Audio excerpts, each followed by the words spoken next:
Football now. Cockfosters staged a stirring fight back to claim a 2-2 draw from their trip to high-flying Berkhamsted in the Spartan Premier Division on Saturday. The visitors appeared to have little chance of getting anything out of the match when they fell 2-0 behind against a side who reached the quarter-finals of this season's FA Vase. But they responded superbly, and Courtney Lawrence reduced their deficit before a last-minute penalty from Emmanuel Melford-Rowe ensured that they picked up a point for their efforts. "It was a very good performance," said manager Dean Barker. "We went 2-0 down against the run of play and produced a great fight back to get a deserved point against a very good team on a lovely pitch in front of a very good crowd for our level. I thought it was one of our best performances of the season. We played away against 4 of the top 5 and have got points from all of them. It suits us to play away from home because we've got a lot of pace going forward, so we can soak up pressure and look to catch teams on the break. I want to give special mention to our keeper Austin Byfield. We signed him from Haringey Borough early this season. He's got a great attitude and he's been brilliant for us. Cockfosters, who hosted basement side Harefield United last night, go to Hadley on Saturday 3 p.m. before visiting Stopfield on Tuesday 7:45 p.m. Meanwhile, Enfield 1893 slumped to a 4-1 defeat at Sawbridgeworth Town in the Essex Senior League on Saturday. The E's found themselves trailing 3-0 at the interval, and the high-flying hosts added a fourth before Abiola Balogun grabbed a consolation goal on 64 minutes. Enfield 1893 hosts Southend Manor on Saturday 3 p.m. before going to Wadham Lodge on Wednesday 7:45 p.m. And now more balls of a different shape, rugby. Saracens crashed to their heaviest home defeat in Premiership history on Sunday as they were humbled 64-23 by Wasps. Table-topping Sarries, who'd previously only lost one match in all competitions this season, were severely depleted because of international call-ups. But this shouldn't excuse a hugely below-par performance as they were put to the sword by the visitors. Wasps took control of the match from the start as tries from Charles Pewtow, Thomas Young and Dan Robson saw them race to a 19-0 lead inside 8 minutes. A Brad Barrett try and conversion and penalty from Charlie Hodgson reduced the deficit, but Nathan Hughes then scored the bonus point try for Wasps on 28 minutes before the same player touched down again to leave the visitors 31-15 ahead at the interval. The one-sided nature of the match continued into the second half, Jimmy Gopperth, Pewtow and Robson scoring further tries for Wasps, while Jim Hamilton grabbed a consolation score for the hosts. "It's hard to know what to say and how to put it into words, really," said Director of Rugby Mark McCall. "For the last 7 months, things have pretty much gone our way. I think we've worked really hard. The players have worked really hard over those last 7 months, and we've earned a lot of what we've got. We played some really good rugby and won a lot of matches during the course of that time, but obviously things went badly wrong in this match. Let's give Wasps an unbelievable amount of credit, as they were phenomenal and gave us a lesson with the ball and without the ball, but obviously we didn't see that coming. They scored 3 tries in 5 minutes, and we were 19-0 down and just chasing the whole game by then. It was unbelievably disappointing. As I say, the last 7 months have been good to us, and I suppose how we respond and what happens next is more important than looking back on why it went wrong. Saracens host Gloucester on Saturday at 3 p.m. Enfield Town edged to a dramatic 2-1 home win over Lewis in the Ryman Premier Division on Saturday. The Towners conceded a controversial 89th minute penalty equaliser to Lewis, but a 90th minute goal from Ryan Doyle fired them to the victory, which kept them in touch with the playoffs. Manager Bradley Quinton said, "We had chances at the beginning to put the match away, but full credit to Lewis. I thought they passed the ball well and kept going until the end." The Towners boss added, "I thought the penalty was very harsh and along the lines of the one Man City conceded against Tottenham. But Ryan was brave as anything to get up and head in the winner, which I thought we deserved overall." Quinton's side made an excellent start to the game and were rewarded with the opener after just 3 minutes. Tyler Campbell created the opener for Corey Whiteley, and he flicked the ball past goalkeeper Chris Winterton for the first goal of the afternoon. The Towners were looking to extend their lead, and Harry Ottaway found himself in a decent position, but his touch was heavy, which enabled the visiting goalkeeper to claim the ball. Enfield were also denied by Winterton when he parried a shot from Ottaway.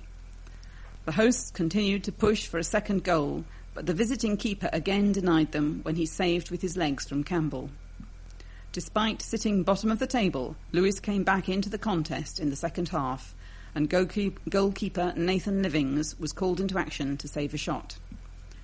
Lewis' substitute, Trevor McCready, had a decent chance, but fired high and wide before Bobby Devine missed the target at the other end. The match was heading towards injury time, when the visitors were awarded a disputed penalty after Doyle was adjudged to have handed a cross from Alex Lang. Jonty Smith took full advantage as he fired home the spot kick. But the Towners responded almost immediately, and Quinton's cross was headed home by Doyle to clinch a dramatic 3 points for the hosts. Enfield's next league game is at 20th placed Staines Town on Saturday. Quinton said, "We are playing better football now and are looking stronger in areas across the pitch." Staines had got a new manager in and will probably up their game, but we will be looking for the 3 points. Back to the news. A campaigner who fought tooth and nail to save a landmark pub admits he is very disappointed with Enfield Council's decision to back a property development on the site in Winchmore Hill. At a meeting of the local authority's planning committee in Enfield Civic Centre in Silver Street on Tuesday night last week, councillors granted permission to proposals to turn the site of the Green Dragon at the corner of Vickersmoor Lane and Green Lanes into a luxury housing development with a supermarket attached. In the face of a campaign opposing the development, councillors gave the go-ahead to the plans to build the 7 3-storey, 3-bedroom townhouses, 2 flats and a supermarket on the site of the pub.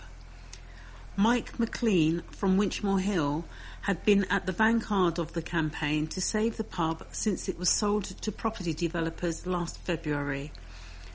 Along with his wife Sharon, he applied twice to the council for Asset of Community Value status for the pub, which has existed on or near its current site since 1726.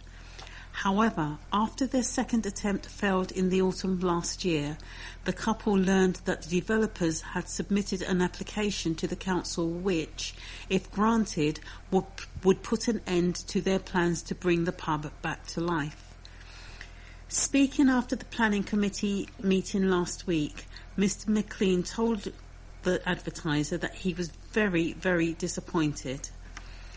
Mr. McLean is concerned that the precedent set by the council in refusing to grant ACV status to the pub, which paved the way for the planning application to go ahead, will mean that developers will be eyeing every piece of pub real estate in the borough, hoping to get their hands on them and turn them into flats and chain supermarkets under residents' noses. He said, "If a plot of land is worth enough money to a developer, then nowhere is safe, and developers have now seen that the council won't support the community when they try and stand up to them." On the back of these fears, Mr. McLean has pledged to fight for the future of other pubs in the borough, including those earmarked for closure along a stretch of Hertford Road, and he is hoping that he can help the council make it easier for people to win Asset of Community Value status for their locals. He added, "At the minute, it seems as if the council need you to be able to prove that a pub will be of use to every single person in the community, but with the best will in the world, that can never happen." A council spokeswoman said, "Enfield Council's current approach to evaluating ACV nominations is in line with government legislation, and its decision-making process is transparent and robust. However, there seems to be a fundamental misunderstanding of what an ACV is and the very strict criteria that a building must satisfy before being given the benefit of this status. For example, the historic nature of a building cannot lawfully be considered in any proposed listing." A man who claims he was conned into buying second-hand items from a shop is taking them to court. Alan Brown of Crossbrook Street, Cheshunt, bought a number of items, including an £800 iPhone, thinking they were brand new at Bright House, Edmonton Green Shopping Centre. The 64-year-old says he later found documents indicating the phone is second-hand, He is now taking them to the small claims court in April. Mr. Brown said, "The whole thing has made me extremely angry. No one would spend £800 on a second-hand phone or £1,400 on a used TV. It just does not make any sense." A spokesman for Bright House said, "Bright House offers household goods on affordable weekly payments, including offering quality refurbished goods at lower prices than brand new items. We are committed to giving our customers excellent service. In the event that a customer raises a concern, we all seek to address it as quickly as possible." Pupils say they have loved volunteering to help provide a bed for the night for homeless people and choosing their favourite colour of toothbrush for them. Every Wednesday for the past 6 weeks, Year 3 pupils at St Andrew's Primary School in Southgate have visited the St Andrew's Church to prepare beds and set up in the church hall. Their work has included putting the sheets and duvet covers on the beds and making sure the area is clean and tidy, which teaches them about responsibility, as well as the realities of homelessness. Since beginning their helping role, the children have been praised for their efforts and have also enjoyed their time with the project. One of the pupils said, "It's been fun. The most fun bits have been working as a team and choosing which colour toothbrush to give to the person. I always try and pick the pink or purple one. It's changed the way we look at homeless people. I want to do more volunteering now." Reverend Ed Turner said he originally had misgivings over whether children as young as 7 could be responsible enough, but that the students had met the challenge. He said, "They've been amazing. We could not have done it without the children. It's a fun activity for them, but it also gets them thinking about difficult questions regarding the people who come here. They've offered to bring in games and to see the people who arrive on an evening, but usually anyone who does come here just wants to sleep. You can see how important this project is by the fact that we provide 16 beds and they are always full. I stay in church overnight too, but I have to sleep in the chapel on a £5 lilo. Most schools do good work raising money for charity, but this is something immediate and tangible, which the kids can see makes a difference. I was slightly doubtful that Year 3 pupils would manage it, but they take it seriously. They don't need to know all the gory details about the homeless to help them out. It's the first year that the scheme has been run at St Andrew's Church in Southgate, after being introduced in Enfield 2 years ago. It runs until mid-March, and the Reverend Ed Turner hopes another school year group will be able to help out in future weeks. An Enfield man is one of 3 to have received suspended prison sentences for cheating a casino out of over more than £33,000. Osgar Aitken, 40, of Southbury Road, was a member of a 5-man gang who used a card-swapping technique to fool dealers at Grosvenor Casino in Edgware Road, Paddington, in 2014. The quintet, who raised £33,600 via the scheme, all pleaded guilty at the Old Bailey to conspiracy to cheat. During a hearing on February the 9th, Aitken was handed a 12-month jail term, suspended for 2 years, and was ordered to complete 250 hours of unpaid work, and has been issued with a 3-month curfew between 11:30pm and 6am. Co-conspirator Ali Kuya, 44, of Hampton Road, Tottenham, was handed the same sentence as Aitken. At the same hearing, Murat Kolsak, 43, of the Terrace, Penryn, Cornwall, who would work as distractor, lookout or collector, was sentenced to 9 months in jail, suspended for 2 years, as well as 200 hours unpaid work, and an order banning him from casinos in the UK for 12 months. Between 12th of April and 2nd of May 2014, Aitken and his fellow players would swap cards with each other covertly to achieve high-value hands against the dealer in 3-card poker games, with £33,600 being gained over 9 separate days. In total, there were 32 moves made on the tables by the scammers, with Aitken and Kuyar responsible for 28 of them. 2 of the men would sit next to each other and exchange cards, while another gang member distracted the dealer. Over 9 separate days, the group carried out 32 cheat moves to gain £33,600. 2 of the men would sit next to each other. The other 2 men would either act as lookouts or would collect winnings on their friends' behalf after collecting the ill-gotten chips from them in the casino's toilets. Organ Yazar, 32, of Chettle Court, Crouch End, is due to be sentenced today for his part in the scam. A 5th man, Tariq Nergiz, 32, of Osbaldeston Road, Stoke Newington, failed to appear for sentencing. A bail warrant was issued by the court. Fortune hunters hoping to discover a priceless hidden heirloom stuffed inside cardboard boxes full of odds and ends would have been disappointed. But most visitors to an antique and collectors fair at Whitewebb's Museum of Transport on Saturday were delighted by the vast array of curios, collectibles and historic relics for sale. The event at the museum in Whitewebb's Lane, Enfield, was an Aladdin's cave of antiques, knickknacks and memorabilia, with stalls crammed high with objects and items from a bygone age. In keeping with the museum's theme of preserving vintage vehicles, there was plenty of auto memorabilia along with spare parts, tools and car manuals. There were also ornaments, object d'art, china and glassware, as well as a selection of old 45 RPM vinyl singles, CDs and music cassettes. This was our first antiques fair of the season, and another is being held in October, said a spokesman. A unique memorial, which has raised more than £29,000, has been unveiled at a hospice as a way for relatives to leave lasting tributes to their loved ones.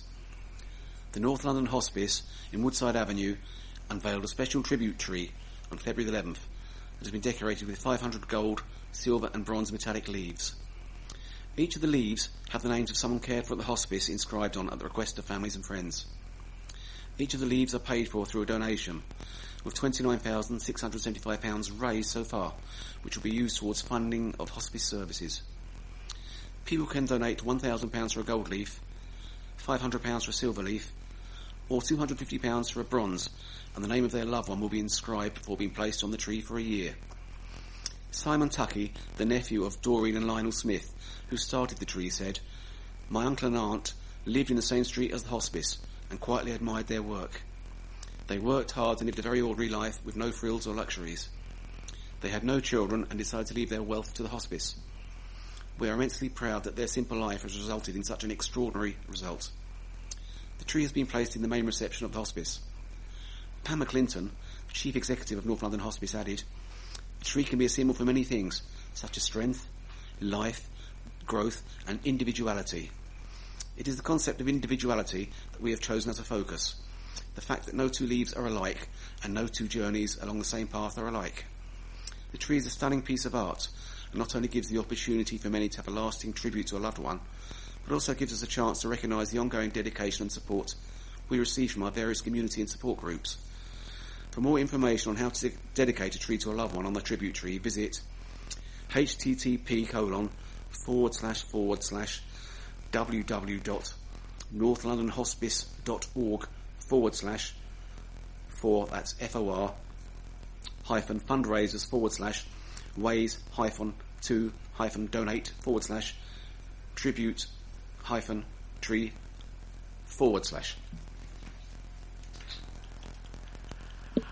That was a bit of a tongue twister, wasn't it? A couple whose ruby wedding anniversary 20 years ago was made memorable by Princess Diana are celebrating their diamond wedding anniversary this week. The princess gave Leslie Cohen a £5 to buy his wife Mary a bunch of flowers for their 40th anniversary after he picked her up in his taxi outside the Portland Hospital in central London a year before she died. Leslie, who's now 82, recalls, "She was visiting cricketer Imran Khan and I took her the 20-minute journey to Kensington Palace. She was telling me about visiting Imran Khan and I told her it was my 40th wedding anniversary. She gave me £5 and told me to buy my wife some flowers. She was quite chatty all the way. She was one of my favourite passengers." The couple from Cavell Drive in Enfield will mark the milestone of 60 years of marriage with a party for close family and friends. They wed in Stamford Hill in 1956 after meeting at a dance in Tottenham Court Road. They began married life in Green Lanes before moving to homes in Palmer's Green and Southgate. Just after their honeymoon, they won the Beat the Clock contest on the Sunday night at the London Palladium show, hosted by Tommy Trinder. The couple faced a tough challenge juggling cups and saucers, but triumphed and won £800. Leslie says, "I still got the original cheque. We did cash it and they sent it back. We spent it on a television and other things for our home." Although it was televised, the couple have never been able to find a copy of the broadcast. Leslie worked as a tailor, and his wife was a secretary for Phillip's Electrical in Shaftesbury Avenue, and at Royal Sovereign, near where the Arsenal's Emirates Stadium is now, before devoting herself to caring for their children Lynn, Simone and Adrian. Eventually, Leslie decided to retrain as a taxi driver while continuing with his day job. He spent his spare time on the London roads and memorised the routes to tackle the gruelling knowledge test before he could earn his licence. He said, "If my wife had not supported me, it would have been quite difficult." He retired as a cabbie when he was 80. Leslie and his teammates from Arnos Bowling Club in Arnos Park won a place in the Guinness Book of Records in 2002 for playing bowls non-stop for 36 hours. The record has since been broken. Mary, who's 83, said it was tough when her husband was out studying for the knowledge, but added, "We always got on well. There were times when we disagreed, but it was a tough time. We decided we each do our own thing when we want to, but we'd always do things together." The couple enjoy bridge and go swimming at Southgate Leisure Centre in Winchmore Hill Road. They've asked family and friends not to give gifts, but to make a donation instead to Asthma UK in memory of their granddaughter, Alexandra, who died 15 years ago. Senior members of a crisis-hit charity claimed they resigned because they were treated badly. Former Chief Executive of Age UK Enfield, Tony Seagroat, quit last week, on the same day as his wife, Lisa, the operations director. They accused board members of acting irresponsibly and treating them badly. Meanwhile, actress Lindsay, who has been a patron of the charity for 10 years, also stepped down at an annual general meeting last week.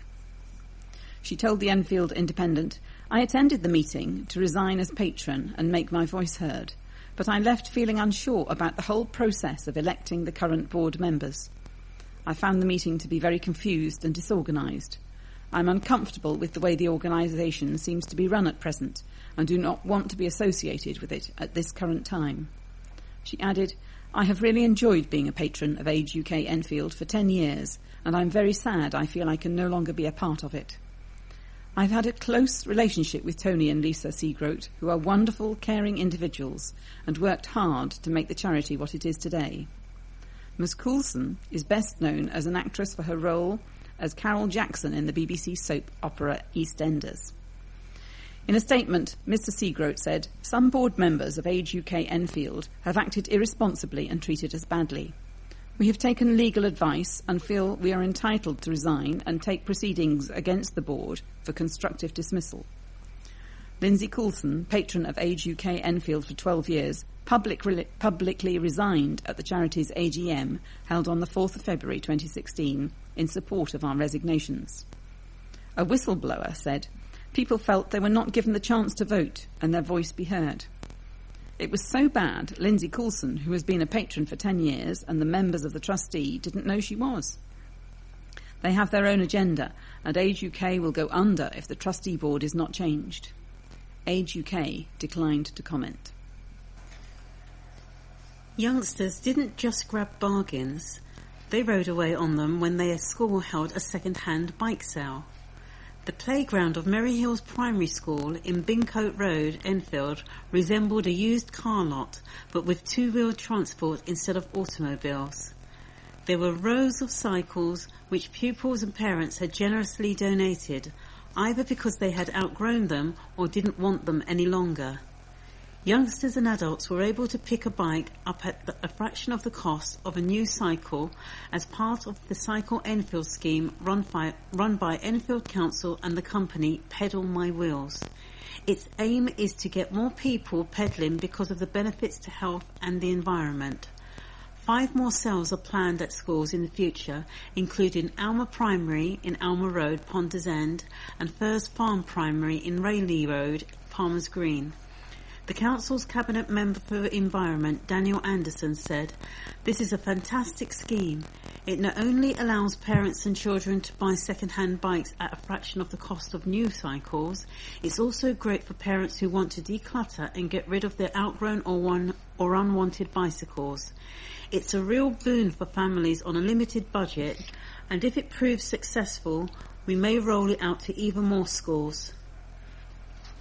And it's time for us to go cycling off into the distance now. That was Romany, our new reader, bringing this week's edition to a close. Thank you very much for listening. And so from the team of Phillip, Ali, Romany, and the multitasking Colin, both reading and on the controls, it's goodbye. Please remember to turn over the address label in your postal packet, put the cassette or memory stick into the packet, and return it to us as soon as possible, in readiness for the next edition. Don't forget you can call Diane de Jersey regarding any help you may require in connection with the Enfield Talking newspaper. And the Enfield Talking newspaper will be with you again in 1 week's time.